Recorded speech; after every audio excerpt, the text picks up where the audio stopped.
இந்த முருகன் கோயிலுக்கு ஒரு 12 வருஷமா நான் வந்துகிட்டு இருக்கேன். என்னோட கரியரோட மீன்ஸ் என்னோட வேலை கிடைச்ச காலத்துல இருந்து நான் இங்க வந்துகிட்டு இருக்கேன். வேண்டினதுக்கு அப்புறம் இந்த முருகன்ட்ட இல்லை, இந்த முருகனை நினைச்சாலே கிடைச்சிரும். வல்லக்கோட்டை முருகனோட சக்தி அந்த மாதிரி. இவரு நீங்க இங்க வந்து வேண்டணும் இல்லை, எங்க இருந்து வேண்டினாலும் வல்லக்கோட்டை முருகனுக்குன்னு ஒரு பெரிய சக்தி இருக்கு. அத உணர்வுபூர்வமா பார்க்கணும்னா இந்த முருகன் ஒரு தடவை பார்த்தாலே போதும். கண்ணில் தண்ணி வராம வெளியே போக முடியாது. சாமிங்கிறத தாண்டி அதுக்கு தாண்டின ஒரு கூட இருந்தவங்க மாதிரி பாக்குற உணர்வு இந்த கோயில் எனக்கு நிறைய இருக்கு. நான் இந்த ஹுண்டாயில ஜாயின் பண்ணதும் இந்த கோயிலுக்கு தான். இன்னைக்கு ஹுண்டாயில இருந்து வேற ப்ரொஃபஷனுக்கு போறேன், அதுவும் இந்த கோயிலுக்கு வரணும்னு இருக்கு. என்னோட ஒவ்வொரு வருஷம் நல்லது, எல்லா நல்லதுமே இவர்கிட்ட வேண்டினதுக்கு அப்புறம் தான் எனக்கு நடந்திருக்கு.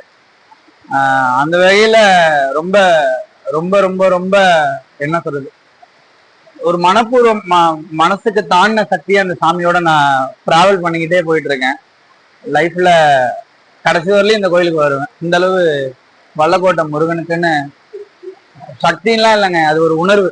அது தாண்டின எதுவுமே இதை சொல்ல முடியாது. அரோகரா.